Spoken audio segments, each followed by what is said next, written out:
Hello and welcome back. The Green Grimoire. It's been a while. It's been a long time. Life has happened in a number of ways. Lots of life. Yeah, but we would like to get going again by starting essentially a monthly podcast. So this will go out on YouTube as normal. Yeah. But we'll also rip the audio and we'll put it up on Spotify and Apple Podcasts as well. So that's you can't get away from us. We can be everywhere. We can be everywhere. And also it means if you don't want to see our faces, you don't have to. Oh. So maybe we'll start by just going back to what the Green Grimoire is to us. So what is the Green Grimoire to you, Kerry? So the Green Grimoire, for me, it's a title that kind of encompasses the idea of the natural world as a holistic being and the magic that it holds and the wisdom that we can discover through our relationship with it. For me, the Green Grimoire is about recording our relationship with the world around us. Seasonal stuff, kind of personal magic stuff and all of that. So yeah, it's kind of like a book of magic of our adventures with stuff. Yeah. The natural world. And we're going to have fun with this. Essentially, that's what it's about. It's about having fun and about also questioning ourselves about what we believe about stuff. Yeah. And putting it out there for you to see and hear. The Green Grimoire was something that I felt when the pandemic began and all my gigs disappeared, and I realised that most of for both of us, I think, a lot of our druidry was outward directing to the community. And when all of that disappeared, I just thought, well, what's left? What do I believe? And I just went quite deep over a course of a number of months because you couldn't do anything else.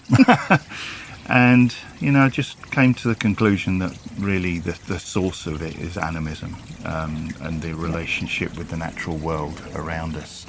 And that's what led to the kind of title, the Green Grimoire, the Book of Nature, the book of nature that is around everywhere with us. And all of our pagan bookshelves are awash with pagan books. Yeah. And they're lovely. It's really good. They connect, and you can learn a lot from them. But what we kind of realised was the book had already been. I'm not a book learner, though. No, you're not. No. I'm an experiential. You are a junkie. deep diver of stuff. You can go down a rabbit hole. Oh, yeah, I've been doing that today. Yeah.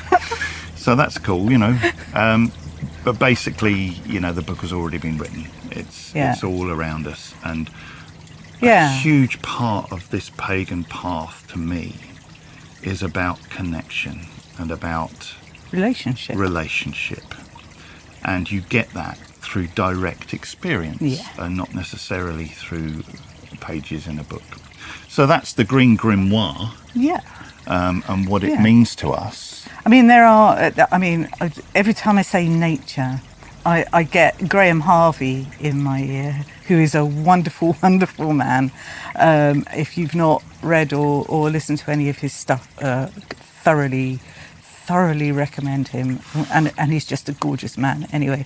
And he talks about animism. His whole life work is about animism, and go and search him out if you've not heard of Graham Harvey. But he does not like the word nature. So for a human connection with it. Yes. Because it separates us. Yes, because it separates somehow. But it's such a word that's woven into our language. It's quite difficult to kind of separate it. But we are nature as much as how we view the world. And I think the Green Grimoire for me is as much about reintegrating ourselves into the weave of the natural world, because we've been somehow culturally, religiously, spiritually separated out, and it's not healthy. It's a sense of disconnect, and these podcasts, I think, are about a sense of reconnection within our own souls, minds, body, and spirit. Absolutely, yeah. Does that make sense? It makes total sense. When we say I'm going to watch a nature program, there's nothing about it in it about humans. No. It's all about everything else. Yeah. But we are, as Graham Harvey says, as animism implies and teaches, we are a part of the natural world. Exactly. And that separation means that we can view it as something that isn't quite us. And that's not necessarily healthy. It implies a lack of responsibility, empathy, enchantment, wonder, awe. When you separate something, I am one of my soapboxes. I'm gonna just lay it out for you right now. Yeah, it is. It's my soapbox, which is attached to my feet. Is that I've spoken so long now, I've forgotten what soapbox is.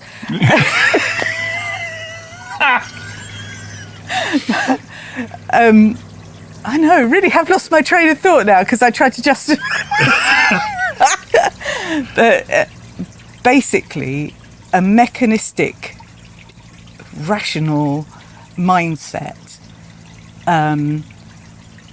is an anathema to an animist's way of being in this incredibly magical universe. And when you are purely rational, magic evaporates from the world.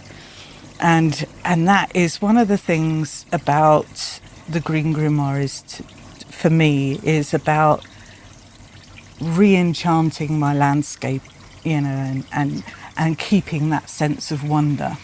So that's the kind of journey. That's right. We're on. And we went to a folk horror history thing a few weeks ago, and the woman on stage we were talking about what folk horror is and why it's so popular now. And it's about that disconnection from the furrows, from the land itself, when we used to go out and work the land. And then suddenly we are no longer living in rural communities, we're living in cities, we're disconnected from the furrows, and then something else begins to worry us within it. But the fact that people are really interested in that kind of thing now, she said the words that it does, in a way, re-enchant the land. It brings back that spirit of the land, even though in folk horror you're uncomfortable with it. But that re-enchantment is resistance.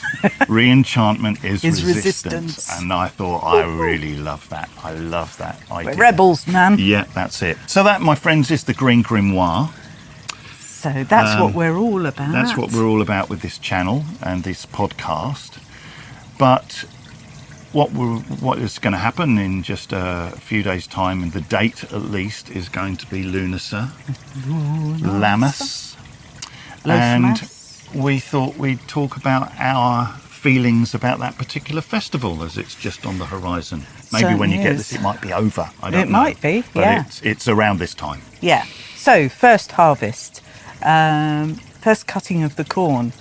I mean, it's a pretty significant thing in the agricultural landscape, isn't it? I mean, back in the day, obviously, we have Tesco's these days. It doesn't feel quite so relevant to us. However, if there was no bread in the shops, we'd have a bit of a moan about that. So it's kind of looking at re-instigating the wonder. And the Wheel of the Year is a fantastic fulcrum map where you look at each season or celebration, and it's kind of like it's a seasonal fulcrum, a celestial fulcrum, and also a kind of psychological fulcrum. And that's part of the magic of the Wheel of the Year, despite the fact that it's a modern kind of invention, you know, a druid and a witch, would-be naked, Wiccan. lying on the side of a hill in St Albans. Yeah. Oh, now you can get that image out of your head if you want, but that's fine. Yeah. Newen and Gardner sitting there cogitating and coming up with funky ideas, which basically have kind of animated the pagan kind of mindset ever since, which is really fabulous. Yeah, the Wheel of the Year, I think, It's a is brilliant one of the tool. things that if I was asked on a panel, and what one thing would you love to be still around in 1,000 years, that people look back on us as the ancient pagans, and what did we leave the world? And I would think it would be the Wheel of the Year, because it's such an amazing gift, a beautiful mandala that fits and drops onto the elements, onto the sunrises and solstices, onto the moon phases, on life. If you can drop all these, it's the perfect circle of life, death and rebirth. And it doesn't matter where you are in the world, you can apply that Wheel of Year and adjust it to your own particular landscape. Something's happening. Something's somewhere. Happening. But we've gone off track of Lughnasadh and Lammas a little bit. so Lughnasadh, Lammas. There might be a lot of off-track riding. Lughnasadh, Lammas, to me, I remember when I first found this sort of pagan path and the connection to this time of year of the first harvest. And I think when you do have world trade and you have supermarkets, when anything can be available off-season any time throughout the year, that is one of the things I think that kind of leads to the disconnect of the natural cycles of life that I think as pagans and druids, you know, we're trying, I think, to try and reconnect with. So eating seasonally is a really good thing. It's healthy as well. Really but this time of year, what you look out onto the fields, and obviously now you see the combine harvesters, but back in the day you would have seen the community out with their scythes, and they would be cutting the corn. I And mean, when we let's say face it, it corn- wasn't idyllic, but... No, but when we say corn, to our American viewers, corn I know would mean maize to you, but corn is an old English word that means seed. So when we are talking about corn, we are talking about the seeds of wheat, of barley, of the grains of the field, which incidentally, if we want to just have a little connection to that, the word for oak in Old English is ack. So when you're talking about an acorn, you're talking about an oak seed, corn. So that's what it is. So when we say John Barley corn, we're talking about the barley seed. Yeah. And the corn in the field is that. And that gives us our bread, that gives us our beer, that gives whiskey. So many wonderful things in life come from grain. If you were reliant on the harvest, this would be an incredibly important time. And it would be symbolised and was symbolised by the falling of the corn in the field. And when I spoke to a Wiccan high priest when I first came to this path, I said, what is Lughnasadh? She said, it's the culmination of everything of the Wheel of the Year. It's the great where mystery. Everything is heading to. All of those festivals are heading to the harvests of Lughnasadh, Lammas and the autumn equinox. So to me, that's what it's all about. It's about giving thanks for the sacrifice of our food, of what keeps us alive, of the fertility of the land coming to fruition, and then cutting that down and singing John Barleycorn or singing my song Lughnasadh or whatever it is you want to do, but it's that connection. It's a connection that has been around ever since humans discovered and developed farming. And the ancient, there are so many ancient gods and goddesses. I mean, if you only have to think of the Greek, the Elysian Mysteries, with Demeter and Persephone Kore, and the whole journey that involves initiatory processes and understanding what the great mystery was. And the great mystery is that life, death and rebirth are all written in the landscape, and how we approach that is incredibly important. What we sacrifice, what we offer in exchange. This time is about sacrifice. It's about the sacrificial king and his connection to the sun. I was musing the other day, after kind of a lot of thinking, as I write the rituals for our open rituals, and I kind of felt like I needed to change things up a bit. And I was doing a deep dive on global harvest rituals. And the one thing, you look at the Osiris myth, you look at the Demeter and Persephone myth, you look at, all of that, Inanna, maybe even, I don't know if she was a corn thing, but it's basically about a sacrificial king who is, killed, or somebody dies, they go into the underworld, they're resurrected, and that whole cycle of life, death and rebirth is written in mythology from the earliest times.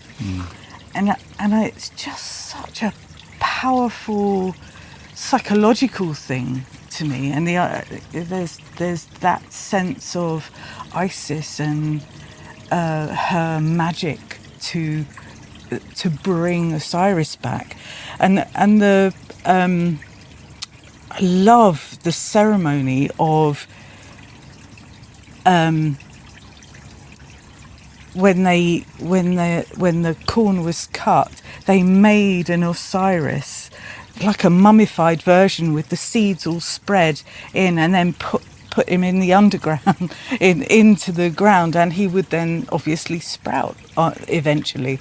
That I was thinking, how could I possibly do that at a public ritual? That reminds me of our corn dollies as well. Yes, corn dollies. Taking absolutely. The last corn sheaf of the year, yep, and making that into the shape of a little figure, and yep, then keeping that over the winter, yep, indoors, out of the elements, and then bringing the corn dolly out to the fields. Yeah.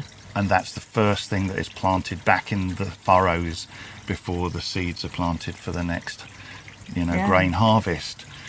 That's beautiful, It's and I think extraordinary. I remember people when I first came to this path, they said there are two books you must read. That is The White Goddess and The Golden Bough. And then a few years back it became, there are two books you must not read. That is The White Goddess and The Golden Bough. And they've kind of like been pushed to one side. But they were poetic. They were poetic and inspiring, and they inspired what we do today, without a doubt. If it wasn't for those two books, many of us would not be doing what we did today. Even if you're not reading them now, you are living through the result of loads of people who did. And I think one of the things that I love about the Golden Bough idea is that and the White Goddess to us, is that he looked at myth and saw these connections. And there's no doubt about it that these grain connections are everywhere. And I kind of found one the other day when I was carrying on my exploration of Old English. You find the character of shield sheafing. Now, shield sheafing is mentioned in Beowulf. He's also known within Scandinavian lore as a son of Odin. But within the Beowulf lore and Old English mythology and poetry, shield sheafing arrives on the Isles of Britain in a coracle that has been set loose by who knows what, surrounded by grain of corn, by ears of corn and wheat, and then is brought in and is then a mighty warrior and ruler and is powerful.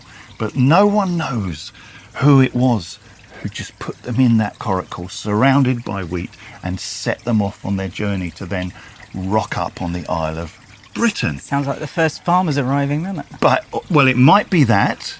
It could be that. But if you then look at the myth of Taliesin, you have you have this Taliesin as Guion-Bach was finally consumed as a grain of wheat, ripening under the sun, that then goes into the incubation process of the goddess Ceridwen to be reborn. And she doesn't kill this child who has been inspired and blessed by the elements, but puts them on a coracle and sets them out into the sea to be caught in the salmon weir of Gwyddno Garanir, who then goes on to be Taliesin. And you just look at these stories. So many overlaps. And seriously, that we know they come from different cultures, but ultimately all of those cultures came from an Indo-European root. Exactly. And that all of those myths must surely stem from that same requirement of blessing and needing food and the corn and the harvest and everything that goes with it. It's in all of those cultures, right the way from the Greek to the Egyptian to the Babylonian, Scandinavian, the Babylonian, the Old English, Anglo-Saxon, probably and the Brythonic, the Americas as well. I would imagine. I'm not very familiar with a lot of that. Yeah, but I think this is the thing. I think this is one of the other things that I love. I'm mildly dyslexic, and I find reading books. So I've never read much of. Well, I've definitely not read The Golden Bough. I've read some. Big book. It is a big book. This is intimidating. I've read quite a lot of the what she called The White Goddess, and many other different things. But for me, it's all about scraping away the constructs and the religious ideas and the sense of, social and political stuff, to get to the nub of what the magic is, of the animism behind it. The absolute animism behind it. It's been, ever since I've been on this path, I found too much human overlay interferes with the magic of that sense of what it originally meant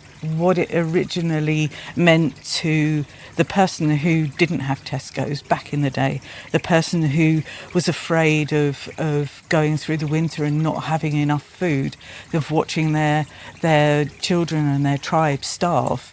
And I think that's what farming grew out of, possibly, that want of a sense of some kind of food security, maybe in the end, and that the development of all of that, but that necessity of the sacrifice of something having to die to be aware enough that you have to retain the best seed of that in order for it to basically be reborn the next year, is,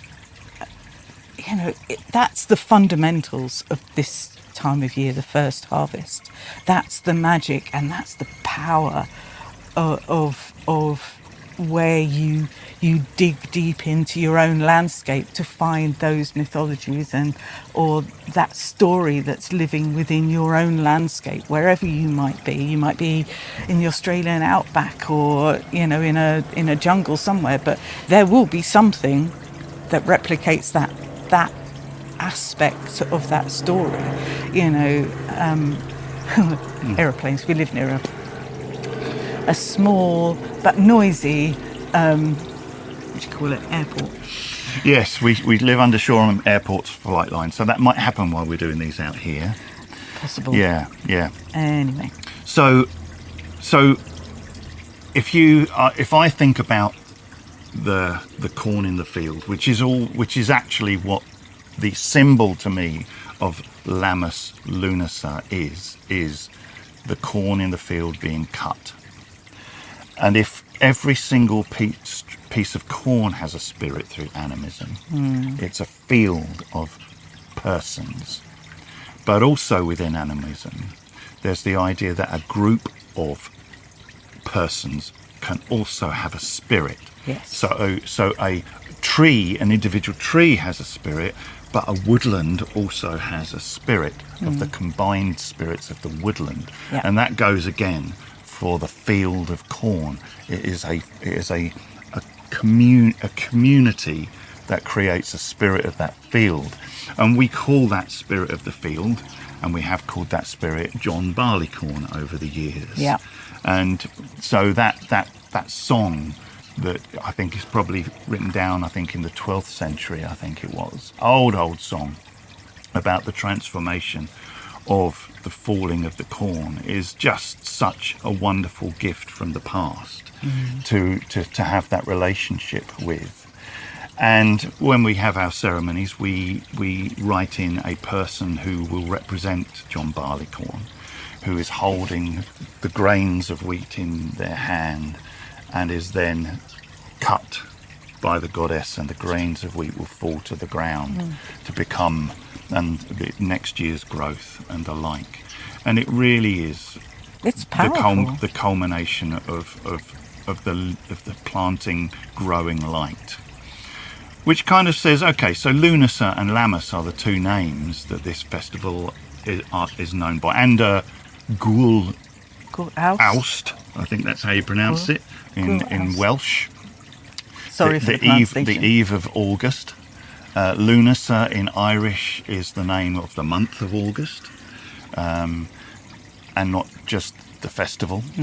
And Lammas was a date back in the day. I've been trying to find any historical Lammas ritual written down, and it seems more as the point of Lammas has arrived, let's get out in the field, the corn is ready to be cut, and let's have a joyous celebration of that, much like you see written down with the joyous celebrations of Lughnasadh, which is dedicated to the god Lugh. So, you know, and of course, I've heard people argue on the internet all the time, don't they? It's a fun thing you notice. Please don't argue. And when festivals come up, people, you know, have a shout about how it's pronounced, or that it's not really called that, and all those things like Mabon and the autumn equinox. Well, I've noticed over the last few weeks people saying that Lammas and Lughnasadh are not the same thing. Well, they are, to me, when you look at the actual what it's about, they certainly are about the harvest, they certainly are about corn, they certainly are about celebration. They were celebrated by the cultures of Ireland and what was then the Anglo-Saxon England. Of course, any name that has the word mass after it is of Christian origin. So Christmas, Candlemas, Lammas, they are of Christian origin. But here's the thing, Kerry. What's the thing, Dave? Lammas came from loaf mass, and hlaf mass, Laf mass. Now, the Laf word was the male head of the household. The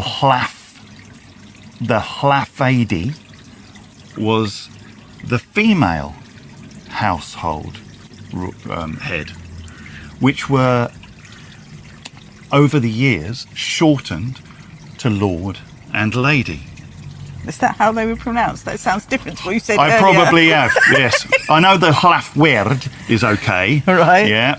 But the hlafadi or something like that, I can't remember that one. Oh, anyway. But anyway, it's Lord and Lady is what they have been, reduced to over the years.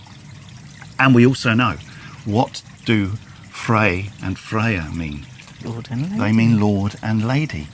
When you look at the connections of the Vanir of Northern European myth, what are they connected with? Fertility. Fertility, nature, and the growing and dying of seasons. Even the story with Sif and her golden hair of the corn, where Loki as he does, comes along and whips off her hair, thinks it's all very funny until he has to go off and replace her hair, and comes back after seeing the dwarves, who are elementals, are they not? And underground. So you've got a chthonic kind of underworld association thing. He comes back with many gifts, I think, including Mjolnir, doesn't it? Mjolnir, as he says. I can't help it.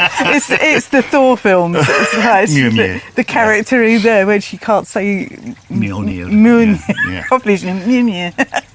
It's funny. I think it's funny. Yes, there are other gifts that come back as well. Yes. So, Loki causing his issues again, but causing, this chaos. Beautiful hair to be once more on Sif's head. It's everywhere. Lughnasadh Lammas is all throughout all of these stories. And the corn and the spirit of the corn, such a powerful, important thing, are all over these myths. It's one of the most, I think, personally, it's one of the most profound points in the agricultural celebrations, because it is so visceral. As an animist, the idea of corn peoples being cut down, if you live with an animist's point of view, that's quite an emotional thing. It really is a sacrifice. It's not our sacrifice, it's their sacrifice for our well-being. And, you have to find some deep, deep gratitude and honouring in this particular ritual when you are killing something for your own benefit. And I think on and off over the years, I've been a vegetarian and I'm not overly fond of meat, but unfortunately sometimes I get ill if I don't eat more protein. But one of the things that was profoundly disturbing to me was the realization when I was about 14. I watched Tales of the Unexpected, where the chap creates a machine that can hear plants. I mean, they've got those these days. And he was stood next to a field of wheat being mown down.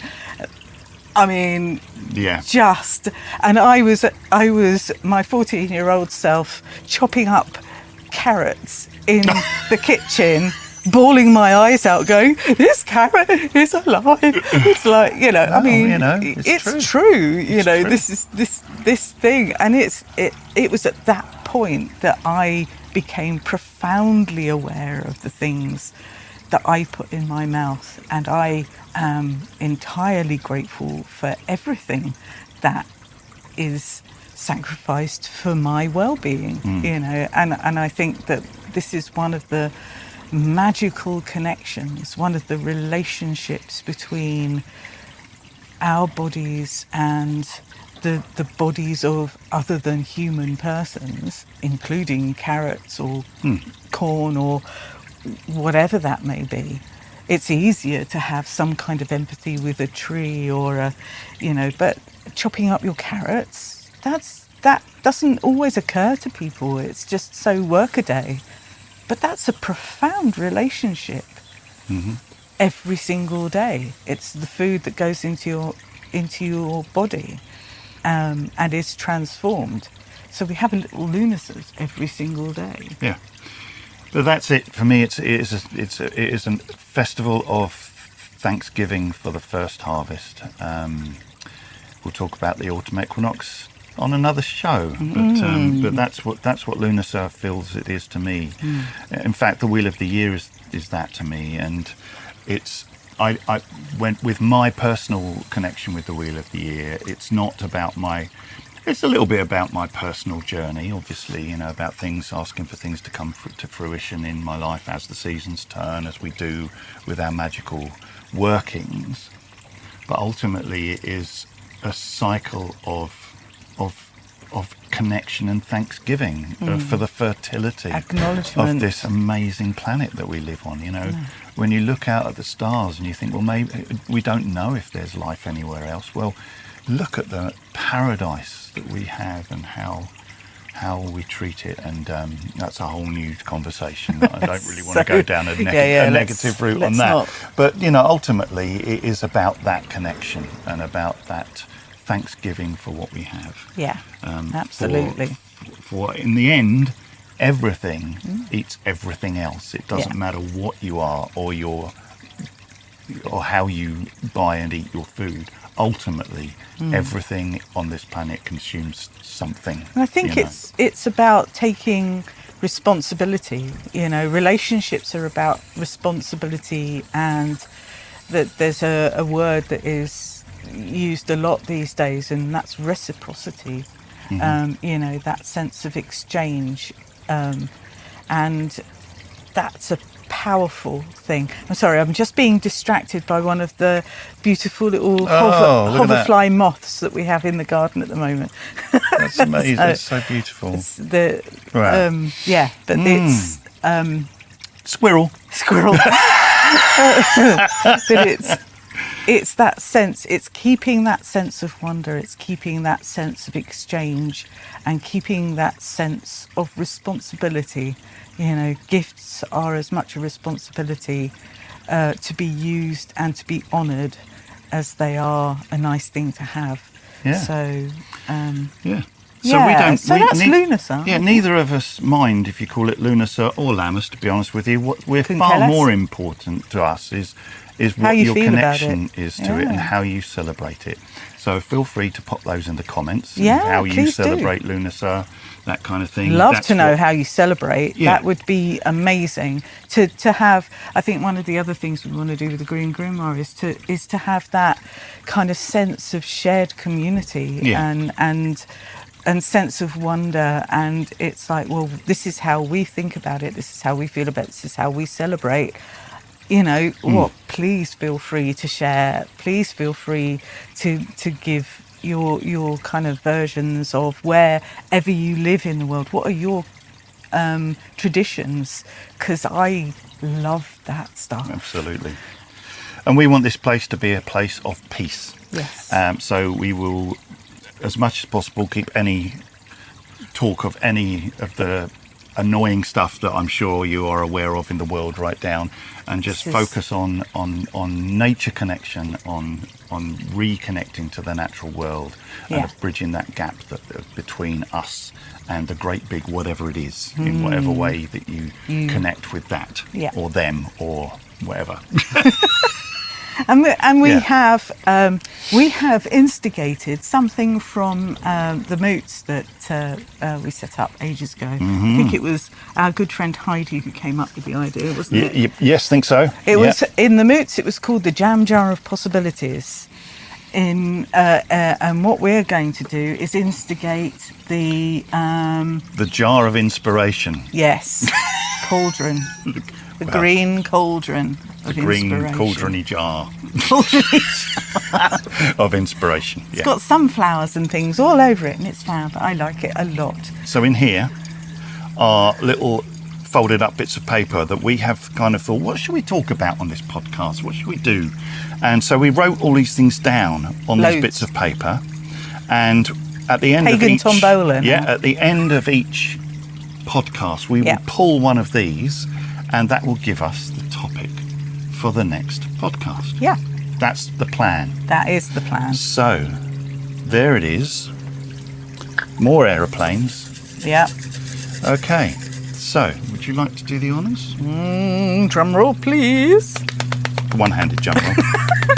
What's the sound of one hand clapping? Got one? I've got one. Okay. And it is... Oh, okay. It is... The Four Hallows. The Four Hallows. That was actually the last one I put in, and I woke up in the morning, was it yesterday or the day before, and I had this idea floating around in my head. Okay. The Four Hallows. Four Hallows. If you don't know what the Four Hallows are, you'll have to watch the next show, because we're not going to tell you Teaser. now. Yeah. Come find and out watch. what the mysteries of the Four Hallows are. Exactly. That'll be interesting to talk about. It should be We'll a lot. go down a number of rabbit holes with that one. So we're aiming to put these out in the first week of the month, every month. Yeah. So, and yeah, so that keeps us on track. It keeps us kind of. If we didn't give ourselves a deadline, well, you can see what's happened because we haven't produced anything for about a year and a half. So we've got to have a deadline. We've got to have a deadline. Dave works on deadlines, Mm-hmm. and I work on his deadline. It's true, though. Otherwise, nothing happens. Okay. all right. Okay, so the Four Hallows. Join us Dun, on the dun, first week dun. of September. Oh, That yeah. will be for that next show. But we might put some other bits and pieces up between then. Oh, yeah. Because we're going on little journeys in our camper van, the yeah. Raven, soon. So hopefully we'll introduce you to the Raven in another podcast. And yeah. Not a podcast, another video. Yeah, Yes, videos yes. rather. So this is the podcasty one. Those will just be kind of like little fun trips out, different things, back over the allotment at some point, and various other things. We're So back, my friends. We're We back. are back. Hope you enjoyed that. Yeah. We enjoyed it. Yes. I think I enjoyed it. Don't forget to subscribe. I think I've got to say that. Oh, haven't I? Lord. Don't forget to like and subscribe. Gee willikers. But it's true. I hate that It thing. helps us with the algorithm, apparently. I don't know. What? I hate that. You got to say it, apparently. It's law. If I didn't say is it that. law? Yes, law of the YouTube The law of YouTube Yeah, law. it is, yeah. No, can't bear it. Sorry. But do. Please. Social media person here. All right. So, until then. Okay. So, until the next time, Yeah. we'll see you then. Yeah. Thanks for sharing your time with us. Yeah. See you later. Please do. Comments. Tell us stuff. Yeah. Bye. Bye.